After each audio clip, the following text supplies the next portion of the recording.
Right, hi, I'm Ashish. I have been in Vietnam for over 18 years. I came here in 2003 to work for a market research firm called TNS, which later became Kantar. And over the years, I have grown up the ranks. I sort of came at a very mid-level and then over the years moved up to head up the business in Vietnam. And I've thoroughly enjoyed my time during these 18 years.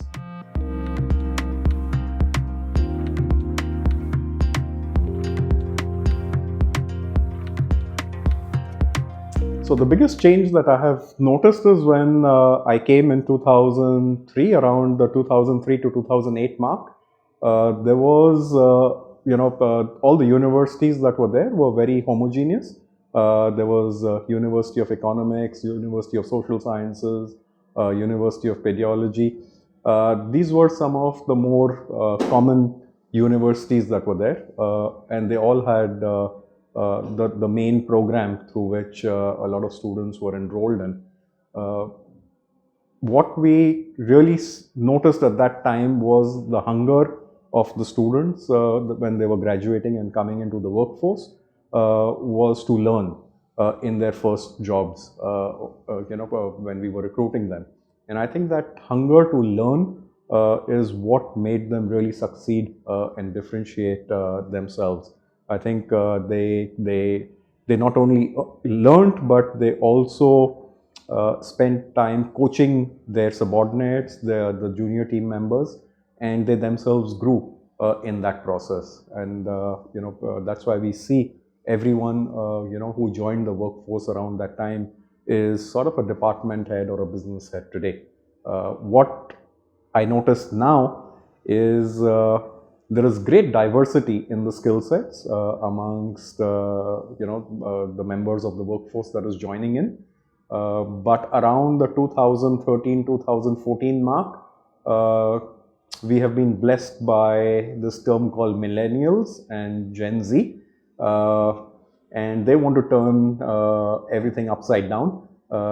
They want to change the culture of the company. They want to change the product mix of the company and how business is conducted, which is great. I think it's good to challenge tradition, but that's a very, very big shift that I have noticed in the last 15 to 18 years.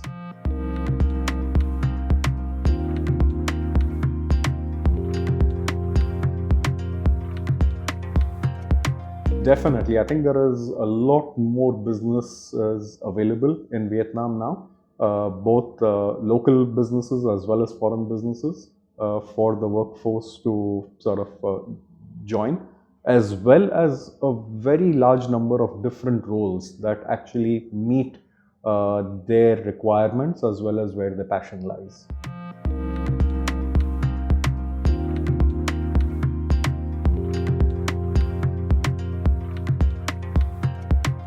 I think the main stuff would be have a very, very curious mindset. I think in an industry like market research, it's very important to be curious. It's very important to have awareness of different sectors, of different categories, of different consumers, of different trends, of what's going on. And you really need to spot some of those trends that are around you very well. And the final tip would be to be a great team player, because you cannot do any job just by yourself. You will need a mix of talent, capability to deliver some awesome insights to clients. So definitely you have to be a great team player.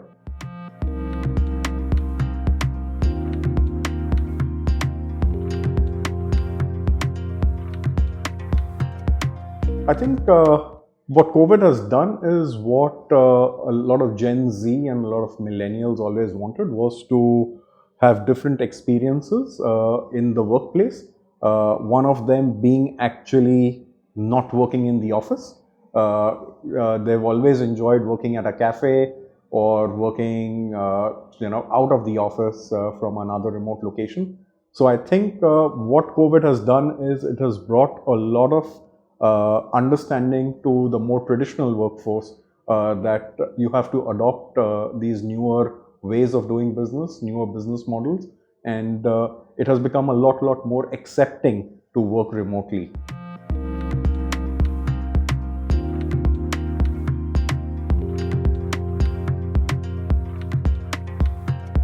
I think my first step would be that an interview is an opportunity to demonstrate not only your core skills but also your passion. So it's very important that you come to an interview prepared to speak, to really show what you can offer to the business. I think that's very important. The other tip that I would like to share with you is come with some questions that you want answered. Not only come prepared to answer questions, but you should also be there asking questions as well. And a third tip that I would say is again related is show some interest in the job. That why do you think or how do you think you would succeed in this job? I think at the more senior level, when the interviews are held, it's not about the core skills, but it's more about the softer skills. And I think what you can add to that job, how you can develop yourself, and how the company can contribute to your success. I think these are some of those key questions and key themes that will help you flourish and get the roles that you want.